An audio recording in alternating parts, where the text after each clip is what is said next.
Today's video, I thought I'd do something a little different. I want to show you guys my competition rig, both my handgun and my gun belt. This is my M&P 40L Pro Series C.O.R.E handgun. The 40L, of course, means that it's chambered for 40 Smith & Wesson. The L indicates that it has the 5-inch barrel as opposed to the 4¼ inch barrel that the 40 comes with, the M&P 40. Now this is the Pro Series C.O.R.E version. The C.O.R.E, C-O-R-E, stands for Competition Optics Ready Equipment. And basically what that means is that the slide has a cutout here for a red dot sight. It comes with out of the box, it comes with this little filler piece that's in there. But it also comes with 3 or 4 adapters for different red dot sights. I think there's about 6 of them. C.O.R.E and the one I went with is the Leupold DeltaPoint. Really like this. It lines up perfectly for co-witnessing off the iron sights. I've had a lot of good luck with it. It never loses its zero and so on. So it's a really nice little red dot. Of course, it's from Leupold, so you kind of expect nothing less. So anyway, the C.O.R.E basically means that it's already set up to mount optics on the slide. Now I also have the Streamlight TLR-HL light on here. Now typically most matches I'll take this off. But I have been in some low light matches where you're allowed to use a flashlight on your gun, and for keeping it around the house, for home defense and so on. I keep the light on there in case this is the only firearm I have. I have other firearms I use for home defense. This is not the best choice. I'll tell you why here shortly. So those are the two of the external modifications that have been made. I added the Leupold sight and the light. The other thing I thought was kind of neat is this. I have a grip on here. It's called an LED Advisor. It's by Radetec, R-A-D-E-T-E-K, I think it is. I'll put the website address up on the video so you can go check them out. But what this has is a little LED right here in the grip that will tell you when you get low on rounds in your firearm. When I've got more than 3 rounds in the magazine, the light will stay off. When I have 3 rounds left, I'll get I think it's a green light. When I have 2 rounds left, I get a blue light. When I have one round left, I get a red light. And when the magazine is empty, it'll flash red. Of course, once it flashes red, they're still around in the chamber. It's just telling me what's in the magazine. Now, if you've got a 1911 or a Beretta FS92, I think it is, they actually have a digital counter that'll tell you how many rounds it has in here. They couldn't do that with the M&P because of the way the grip is. In order for it to have the counter in there, they have to be able to put a grip on here that goes all the way down to the bottom of the frame here. And the way that the M&P is made, they couldn't do it that way. So it only has sensors here for the last 3 rounds. With the Beretta and the 1911s, the grip goes all the way down.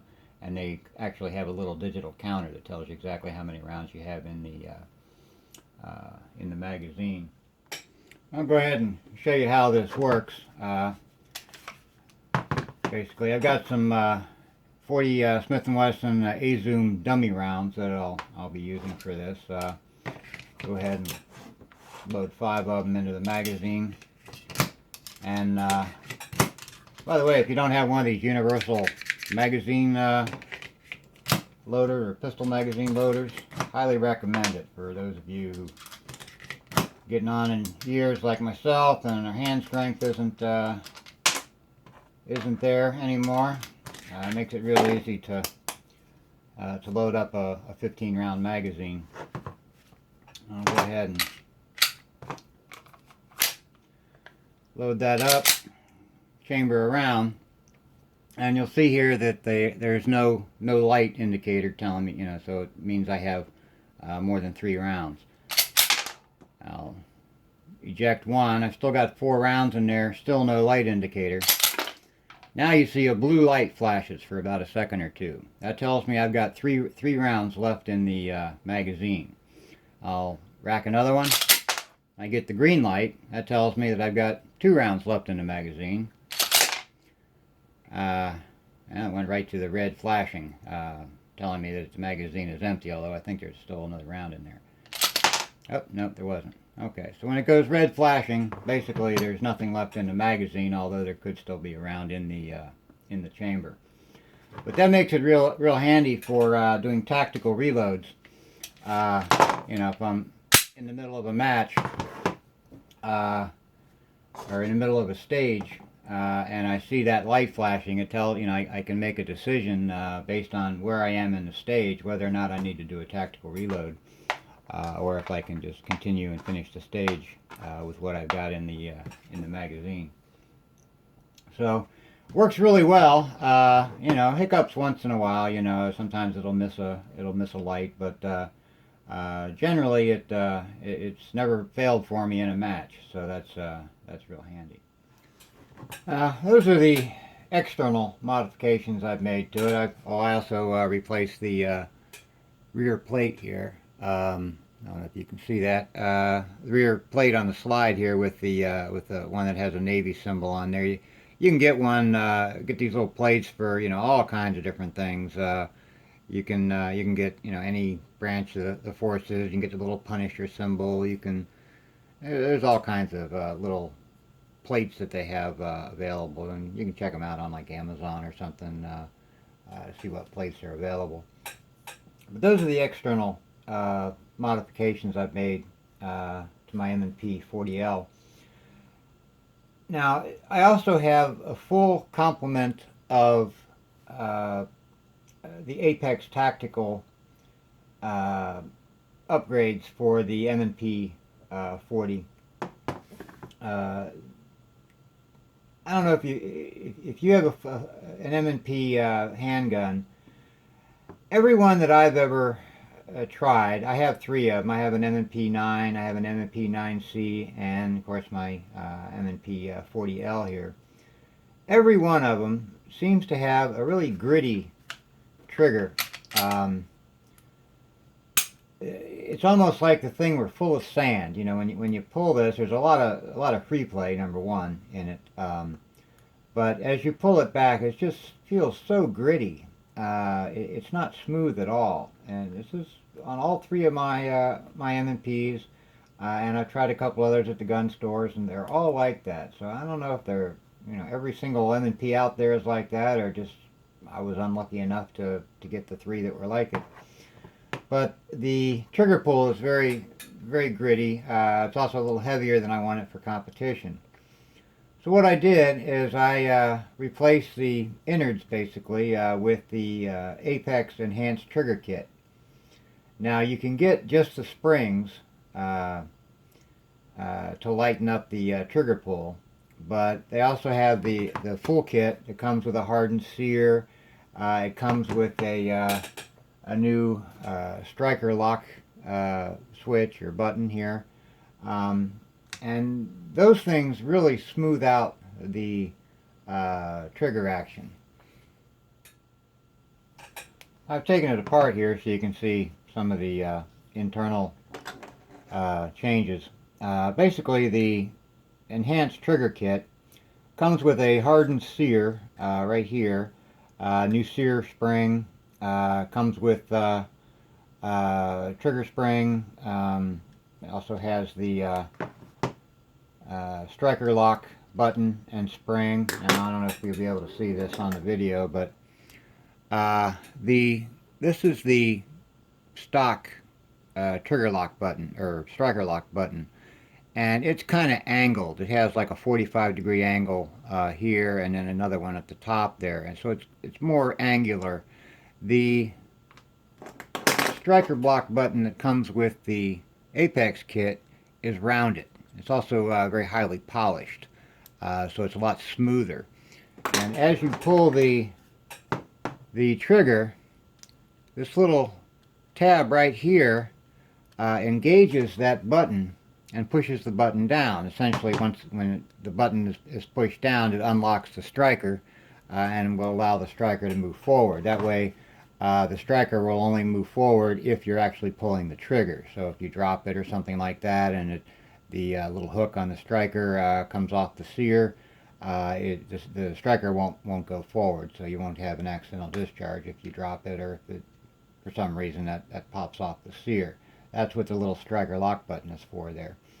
But since it's rounded and polished, as this tab moves back and engages that button there, it slides across that button very smoothly, and that takes a lot of that graininess out of the trigger pull.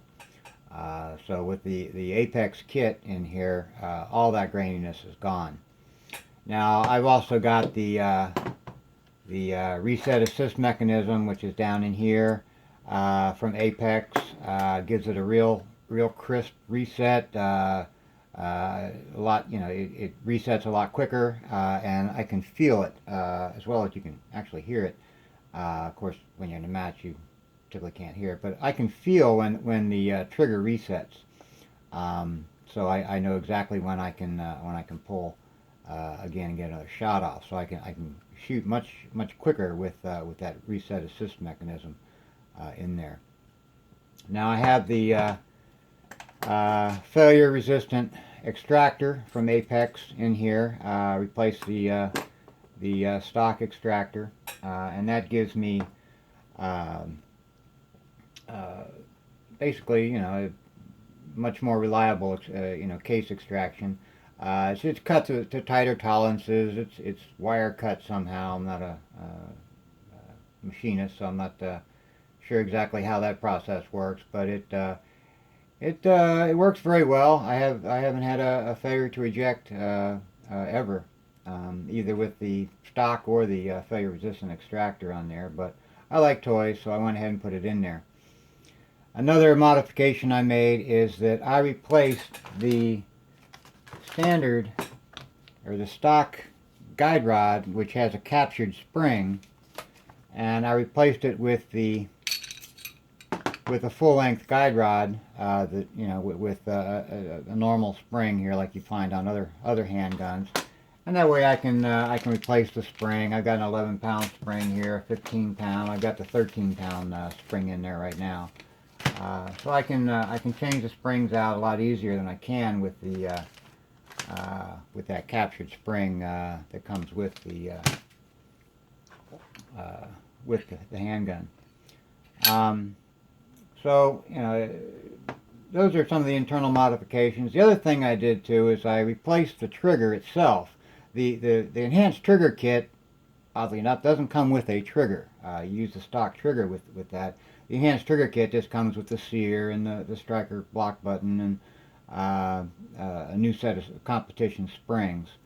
And that gives me the 2.5-pound pull. Now you can also get that with the duty/carry enhanced trigger kit, which gives you a little heavier pull. So it's a little better for a duty firearm or for a home defense firearm. You don't have that really light trigger pull, so you don't accidentally shoot somebody. But the trigger itself is a separate piece. Now they have this trigger in both polymer and aluminum. I've got the aluminum version here, and it gives it kind of a Glock-like safety on it, where the safety is kind of a button that pushes into the trigger itself, whereas the stock trigger is kind of a two-piece trigger, where the bottom of the trigger folds back, and that's what unlocks the trigger, whereas the safety on this one is similar to a Glock. One of the reasons I mentioned earlier that this is not a great firearm for self-defense is that this particular trigger, by putting this one in, either the aluminum or the polymer, it kind of forces you to place your finger on the trigger properly. In other words, you put the pad of your finger on the trigger. A lot of new shooters will put their finger all the way through the trigger guard like that, and they end up pulling the gun one way or the other. Whereas if you put the pad of your finger on the trigger, you get a straight back pull. And this trigger kind of forces you to place your finger properly and get that straight back pull, because if you put your finger in like that and you try to pull the trigger, it's sometimes the trigger just won't even pull, and it's otherwise, you can hear that clicking. It doesn't pull properly. But if you put your finger on there properly and get a straight back pull, it's very smooth. I mean, it's just butter smooth, and it gives you that 2.5 pound trigger pull. So probably not a good idea for a self-defense gun to use this particular trigger, because if you're in the heat of the moment, probably last thing you're thinking about is proper finger placement on your trigger. You just want to be able to pull that trigger and get the gun to fire. So I wouldn't recommend this trigger group for a self-defense handgun. When I'm in competition, it helps me out quite a bit by making sure that I get that straight back pull, and I'm not pulling the gun one way or the other and missing my target. So I really like that trigger, but like I said, not for a carry gun. So that's my M&P 40L that I use for competition. All of the Apex parts that I talked about, there's a lot of YouTube videos out there on exactly how to install all of that stuff. It's very easy to install. You can do it yourself. If you're not comfortable with working on a firearm, you can have a gunsmith do it, and it takes a matter of minutes, really, to install all these things. A gunsmith could probably put it all together in 30 minutes or less, and costs very little.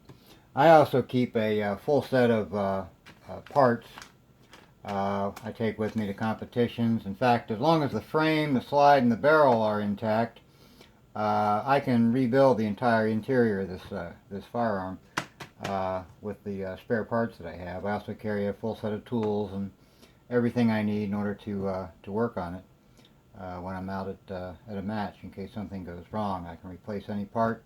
Even the little tiny parts. I special ordered all the little tiny parts and things that don't come with, like the Apex stuff. Little springs and little wires and whatnot that make up the interior of this thing. So that's my M&P 40. YouTube's got a lot of videos on this particular firearm, how to install all the Apex stuff and all of the different things that I just showed you. So I won't go into all that in detail. And of course, no competition rig would be complete without the rig. This is my Safari ELS rig. It basically has an inner and outer belt. The inner belt is Velcro, and it goes, in your pant loops, just like a regular belt. It secures with Velcro, just like this. And what you do then is, once you've got that in your belt, you take the outer belt, wrap that around your waist, and it connects to the inner belt via this Velcro, and that keeps it in place so that it doesn't rise up as you draw your pistol or your magazines. It won't drop down, if it's a little bit loose. It secures it around your waist without possibility of moving around, because of the inner belt being in your belt loops, and it connects to the inner belt with this Velcro.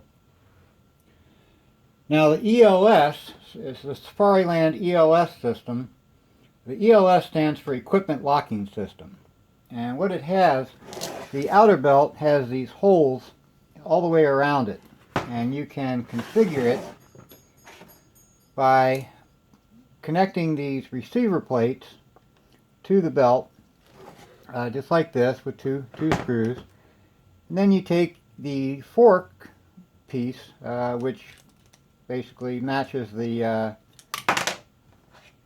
receiver, and you attach the forks to your equipment, whether it's a holster or a magazine holder, that sort of thing.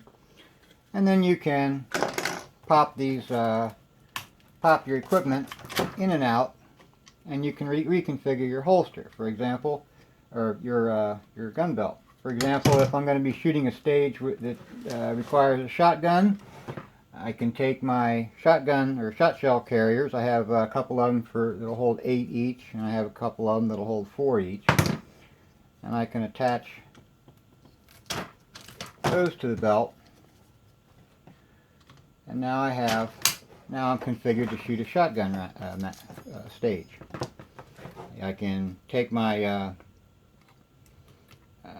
pistol magazine carriers and move them around to the back. If I'm shooting a stage that uses primarily an AR, I can move my AR magazine holders around to the front. Configure it any which way that I need. I can, have the shot shells on the right or the left. I can even take my holster. This is the holster for my Smith & Wesson M&P 40L. If I'm going to shoot, say, in a heavy metal category, and I want to use my 1911 45, I can swap out the holster for my M&P, snap in the holster for my 45, replace my M&P double stack magazine holders with my single stack magazine holders, and I've reconfigured my belt now for a completely different firearm, my 1911 with its single stack magazines instead. So it's pretty versatile. I really like the concept of the ELS system, and being able to reconfigure my belt any which way that I need it, so that whatever kind of stage I'm walking into, it just takes a few minutes to reconfigure the entire belt, and I'm ready to go. So anyway, that's my competition rig, combination of my M&P 40 with my SafariLand ELS competition rig, and it really works well for me. There's a few other systems out there that are similar to it, but I went with this one. It works for my purposes, and I've never had a problem with it. Takes a little forethought or planning to work on where you're going to put your receivers around the belt, and the spacing between the receivers. You have to look at what kind of components you have and determine what kind of spacing between each of the receivers you need. But once you've got it set up, it's set up for good, and you can pretty much use anything you want. Now, the holes in the fork piece here, there's 4 holes here, and they may or may not line up with your firearm. Now, what I've done in that case, this is my 45 holster, and there's the fork. Well, the fork and the holster holes didn't line up. So what I did is I took a piece of Kydex and made an adapter. So the Kydex has holes in it that match the holster, and then it also had another set of holes that match the fork from the SafariLand system.